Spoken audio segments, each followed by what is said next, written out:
இயேசுவில் பிரியமான சகோதர சகோதரிகளே, உங்கள் அனைவருக்கும் புத்தாண்டு நல்வாழ்த்துக்களை பெரும் மகிழ்ச்சியோடு தெரிவித்துக் கொள்கின்றேன். இன்று நாம் புதிய ஆண்டில் காலடி எடுத்து வைத்திருக்கின்றோம். கடந்த ஆண்டு முழுவதுமாக இறைவன் நம்மை பராமரித்து பாதுகாத்து வழிநடத்தி இந்த புதிய ஆண்டிற்குள் நம்மை அடியெடுத்து வைக்க அவர் அழைப்பு விடுத்திருக்கிறார். எனவே அவருக்கு நன்றி கூற நாம் கடமைப்பட்டிருக்கிறோம். இந்த தாய் திருச்சபையானது முப்பெரும் விழாக்களை கொண்டாடுகின்றது. ஒன்று புத்தாண்டு பெருவிழா, இரண்டாவதாக அன்னை மரியாள் இறைவனின் தாய் என்ற விழாவை தாய் திருச்சபை கொண்டாடுகின்றது. மூன்றாவதாக உலக அமைதி நாளாக திருச்சபை கொண்டாடுகின்றது. அந்த மூன்று விழாக்களை இன்றைய நாளில் தாய் திருச்சபையானது ஏறெடுப்பதை நாம் பார்க்கிறோம்.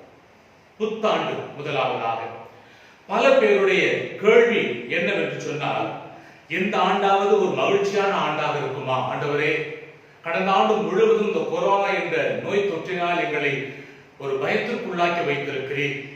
இதோ இன்னும் அது இருந்தாலும் இந்த ஆண்டு தொடக்கத்திலாவது அது முடிவுக்கு வருமா என்ற ஒரு கேள்விதான் உலகத்தில் உள்ள எல்லோருடைய உள்ளத்தில் எழுகின்ற கேள்வியாக இருக்கும். இரண்டாவது, பல பேர் நினைக்கலாம், அப்பாடா, இந்த 2020 தொலைந்து போகட்டும், இந்த 2020 நாம் மகிழ்ச்சியோடு வரவேற்றோம். ஆனால் இவ்வளவு பெரிய ஒரு பாதிப்பை அது எல்லா மக்களுக்கும், உலக மக்களுக்கும் அது கொடுத்திருக்கிறது. இந்த ஆண்டானது ஒரு மோசமான ஆண்டு, இந்த உலகத்தையே உலுக்கி எடுத்த ஆண்டு, இந்த பூலோகத்தையே புரட்டி போட்ட ஒரு ஆண்டு என்று பலரும் கவலையோடு வேதனையோடு இருந்தாலும் இந்த ஆண்டு தொலைந்து போகட்டும், புத்தாண்டாவது ஒரு புது வாழ்வு கொடுக்கின்ற ஆண்டாக விடியட்டும் என்ற ஒரு எண்ணம் நமக்கு இருக்கலாம். கடந்த ஜனவரி 1ஆம் தேதி நம்மில் பலர் பல்வேறு விதமான கனவுகளோடு அந்த புதிய ஆண்டில் அடியெடுத்து வைத்திருப்போம். என் கனவுகள் எத்தனையும் தவிடுபடியாகி போனதே, வீட்டை விட்டு வெளியில் கூட காலடி எடுத்து வைக்க முடியாமல் அந்த 4 சுவத்துக்குள்ளாக முடங்கி போகக்கூடிய ஒரு இக்கட்டான ஒரு சூழ்நிலை உருவாகிவிட்டதே, எங்களை முடக்கி போட்ட ஆண்டாக மாறிவிட்டதே. இறைவா, இப்படி ஒரு ஆண்டை இனிமேல் எங்களுக்கு கொடுத்து விடாதே. ஒரு நாள் 2 நாள் அல்ல, ஒரு மாதம் 2 மாதம் அல்ல, ஒரு வருடத்திற்கும் மேலாக இந்த நோயின் தாக்குதல் இன்னும் அதிகமாக பரவி கொண்டிருக்கின்ற காலகட்டத்தில் விரைவாகவே ஒரு முடிவுக்கு கொண்டு வா ஆண்டவரே என்று ஜெபிக்காத மக்கள் அல்ல, ஏழைகள் மட்டுமல்ல, பணக்காரர்களையும் கூட இது விட்டு வைக்காமல் அவர்களின் வாழ்க்கையையும் ஆட்டி படைத்த ஒரு கேள்விக்குறியாக்கிய ஒரு ஆண்டுதான் கடந்த ஆண்டு. உண்ண உணவு கூட கிடைக்காமல், கிடைக்குமா கிடைக்காதா, நாம் உயிரோடு இருப்போமா மாட்டோமா, எத்தனை நாள் இருப்போமோ என்ற ஒரு ஏக்கத்தோடும் கவலையோடும் பயத்தோடும் எல்லா மக்களையும் உருவாக்கி எல்லோருமே இந்த காலகட்டத்தில் ஒன்றுதான், ஏற்றத்தாழ்வு இல்லாமல் அனைவரையுமே முடக்கி போட்ட ஒரு ஆண்டாக இந்த ஆண்டு அமைந்ததை நினைத்துத்தான் நாங்கள் வருத்தப்படுகிறோம். எனவே இந்த புதிய ஆண்டாவது ஒரு மகிழ்ச்சியான ஆண்டாக அமையட்டும் என்று ஜெபிக்காத மக்கள் கிடையாது. தனித்திரு, விழித்திரு, ஜெபித்திரு என்ற ஒரு ஆன்மீக பயிற்சியை நாங்கள் அதை பயன்படுத்தி இந்த கொரோனாவானது எங்களை வீட்டுக்குள்ளாகவே தனித்திரு, விழித்திரு, நோய் நம்மை தாக்காமல் இறைவன் காப்பாற்ற வேண்டும் என்று ஜெபித்திரு என்று நாங்கள் வித்தியாசமாக சிந்திக்கக்கூடிய ஒரு ஆண்டை அது கொடுத்திருக்கின்றது. எனவே இந்த ஆண்டாவது இந்த நோய் நம்மை தாக்காமல் இருக்க வேண்டும், இறைவன் நம்மை ஆசீர்வதித்து பாதுகாக்க வேண்டும் என்ற ஒரு கனவுகளோடு தான் மீண்டும் ஒரு புதிய ஆண்டில் நாம் அடியெடுத்து வைத்திருக்கிறோம்.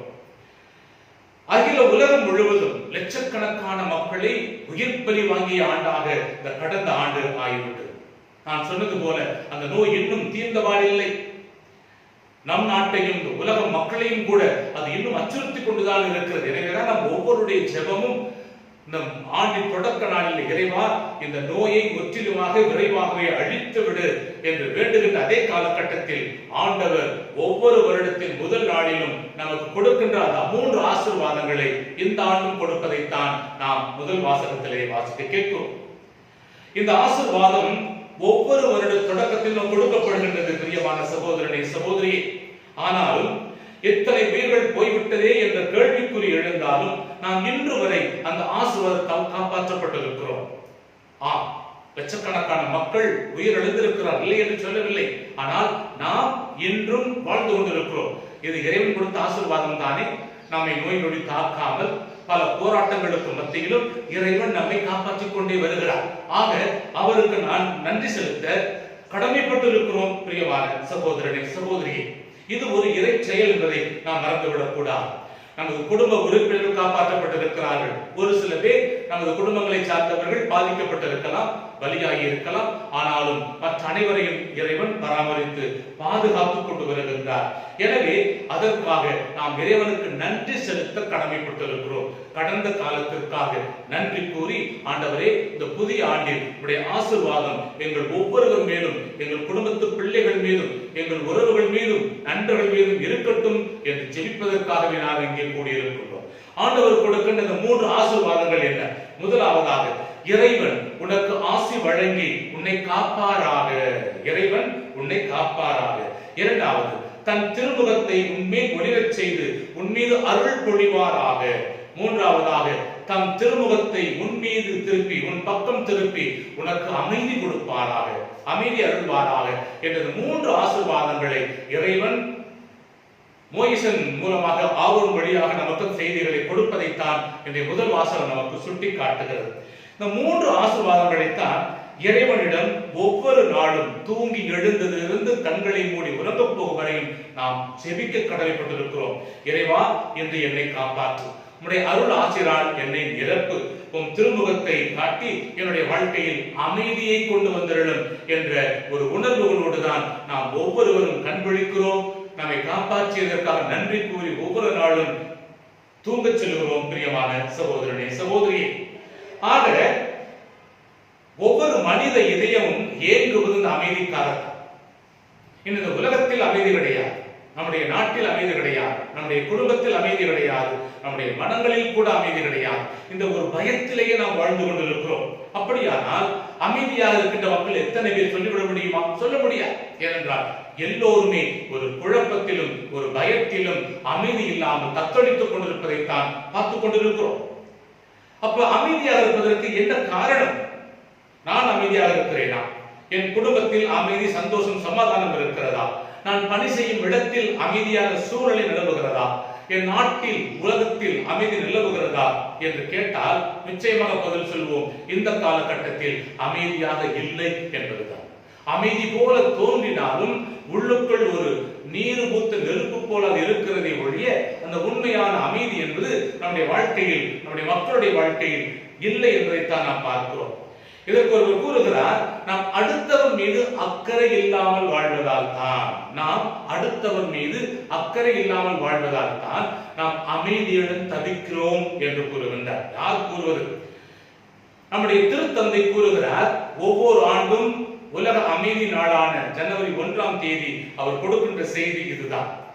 There can be no peace without a culture of care. சொல்ல வருவது என்ன?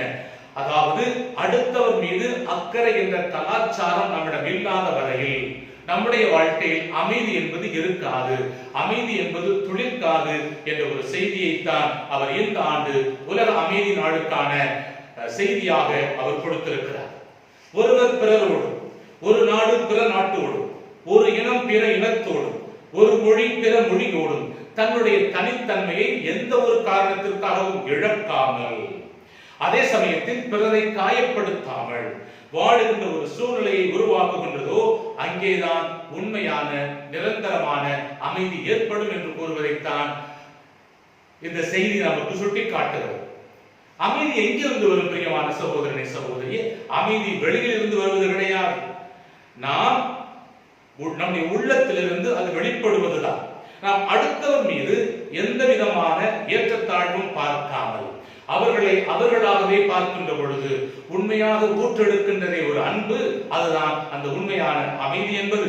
அங்கே அமைதி என்பதும் நிரந்தரமாக இருக்கும் என்பதைத்தான் இறை வாசகங்கள் நமக்கு சுட்டி காட்டுகின்றன. இறைவன் இந்த உலக மக்கள் அனைவர் மீதும் தம் திருமுகத்தை திருப்பி, அதாவது அவருடைய அமைதியை அருள வேண்டும் என்று ஜெபிக்க நாம் கடமைப்பட்டிருக்கிறோம். இந்த விழாவானது, இந்த உலக அமைதி விழாவானது 1963ஆம் ஆண்டு திருத்தந்தை 23ஆம் யோவான் என்பவர் எழுதிய உலகத்தில் அமைதி என்ற அந்த நூல் வெளியீடானது வெளியிடப்பட்டது. என்று லத்தீன் மொழியிலே கூறுவார்கள். அதாவது உலகத்தில் அமைதி என்பதாகும். இதனை திருத்தந்தை 6ஆம் பவுல் என்பவர் அவர்கள் 1967ஆம் ஆண்டு ஜனவரி 1ஆம் தேதி இதனை உலக அமைதி விழாவாக கொண்டாட வேண்டும் என்று பணித்தார். அன்றிலிருந்து இன்று வரையிலும் ஒவ்வொரு ஆண்டின் தொடக்க நாளான ஜனவரி 1ஆம் தேதியை உலக அமைதி நாளாகவும் கொண்டாடி கொண்டிருக்கின்றோம். அதனால் தான் சொன்னேன் மூப்பெரும் விழா என்று. ஆக இன்று 54வது உலக அமைதி விழாவை தாய் திருச்சபை சேர்த்து கொண்டாடி கொண்டிருக்கின்றது. அந்த திருத்தந்தையின் அழைப்பை கேட்டு பிற மனிதர் மீது அக்கறை என்ற அந்த கலாச்சாரம் மேலோங்கினால் மாத்திரமே நம்முடைய உள்ளத்திலும் நம்முடைய குடும்பத்திலும் நாட்டிலும் உலகத்திலும் கூட அந்த ஆண்டவர் கொடுக்கின்ற அமைதி நிலவும் என்ற ஒரு உண்மையை நாம் தெரிந்து கொள்ள வேண்டும். மூன்றாவதாக, அன்னை மரியாள் இறைவனின் தாய் என்ற ஒரு பட்டத்தை கொடுத்து தொடக்க நாளிலேயே மரியாளை நம்முடைய தாயாக, ஆண்டவருடைய தாயாக, நம்முடைய தாயாக நினைத்து அவளை பெருமைப்படுத்த வேண்டும் என்று எதிர்பார்க்கிறது.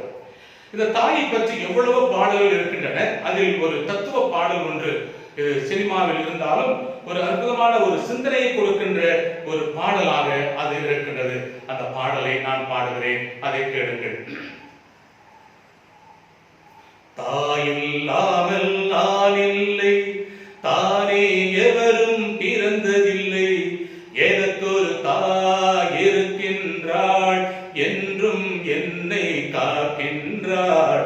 தாயில்லாமல் நான் இல்லை, தானே எவரும் பிறந்ததில்லை, எனக்கொரு தாய் இருக்கின்றாள், என்றும் என்னை காக்கின்றாள். தாயில்லாமல் நான் இல்லை.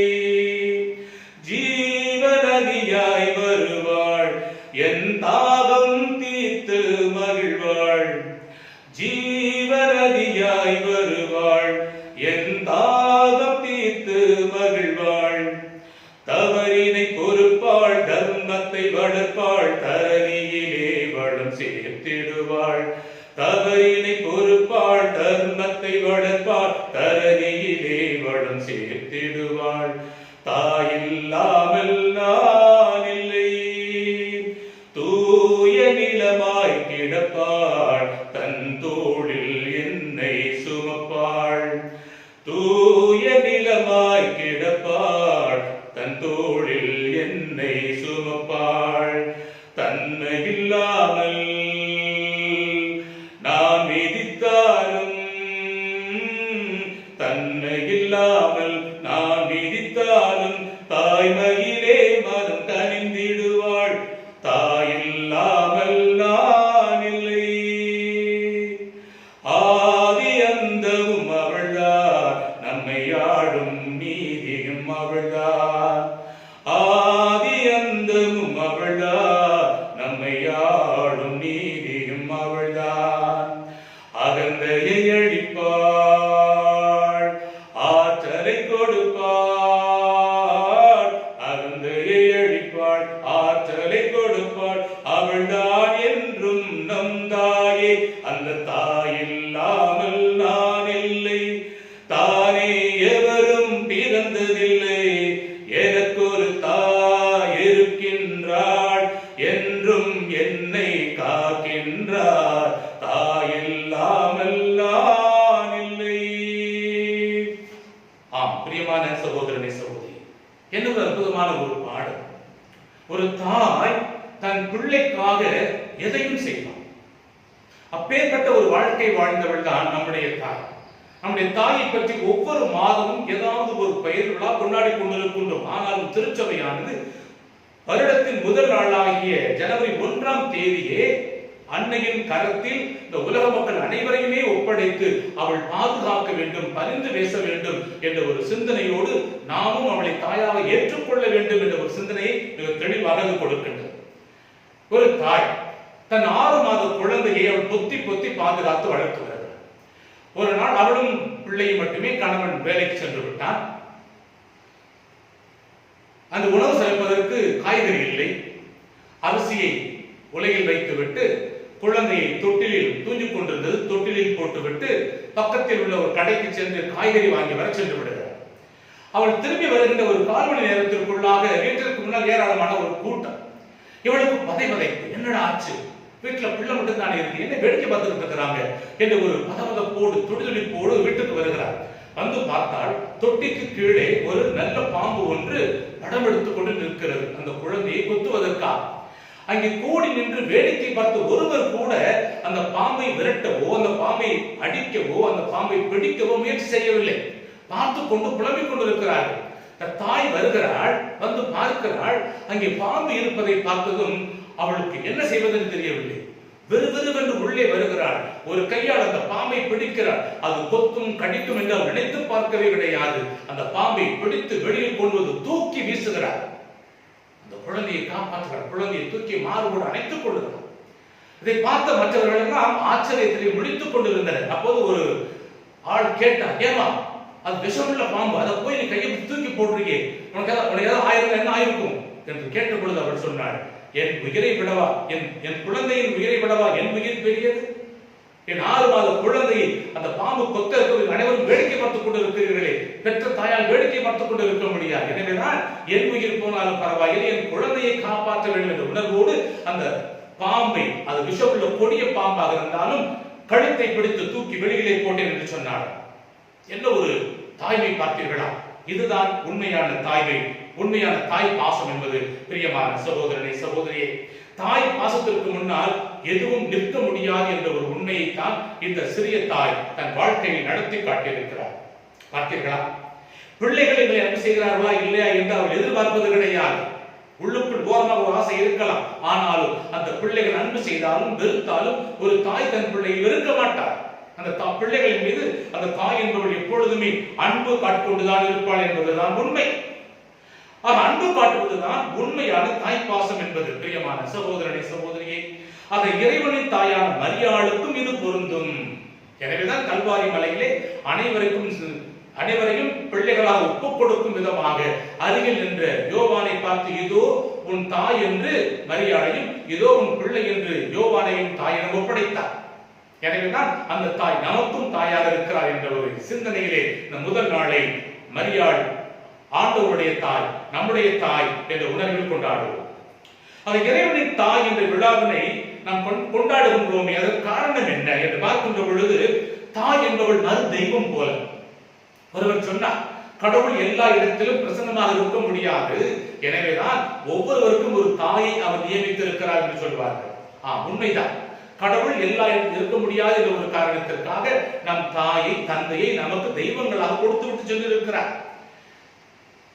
தாய் என்பவள் அன்பின் மறு உருவம் என்பார்கள். தாய் என்பவள் தியாகத்தின் அடையாளம் என்பார்கள்.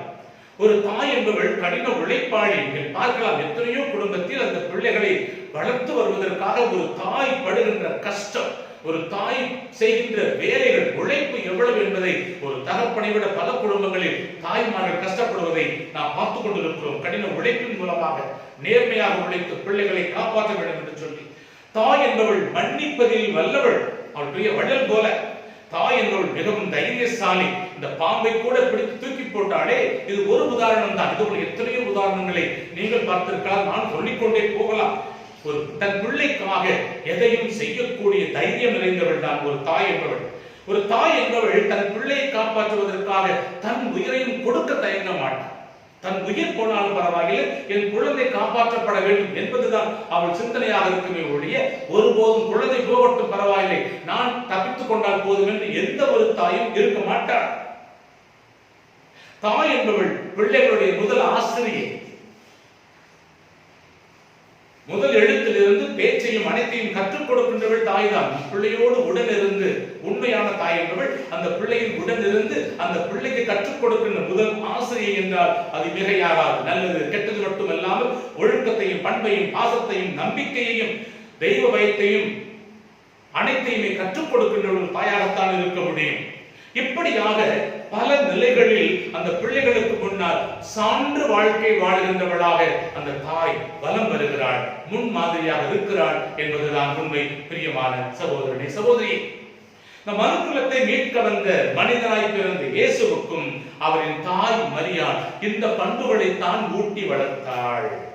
அந்த பண்புகளைத்தான் அவள் கற்றுக் கொடுத்தாள். அவள் கடவுளுடைய பிள்ளையாக இருந்தாலும் இந்த உலகத்திலே வாழ்கின்ற பொழுது எதை கற்றுக்கொள்ள வேண்டும், எப்படி வாழ வேண்டும், தெய்வ பயத்தோடும் ஒழுக்கத்தோடும் பண்போடும் நேரிய வழியில் அந்த இறைமகன் இயேசுவை கொண்டு வந்ததன் பெரும்பாலான பொறுப்பு அன்னை மரியாளுக்கு இருந்ததுதான் உண்மை. பிரியமான சகோதரனை சகோதரியே, இறைத்தந்தையின் திருவுளத்தை நிறைவேற்ற இயேசுவுக்கு துணையாயிருந்தவள் அன்னை மரியாள்.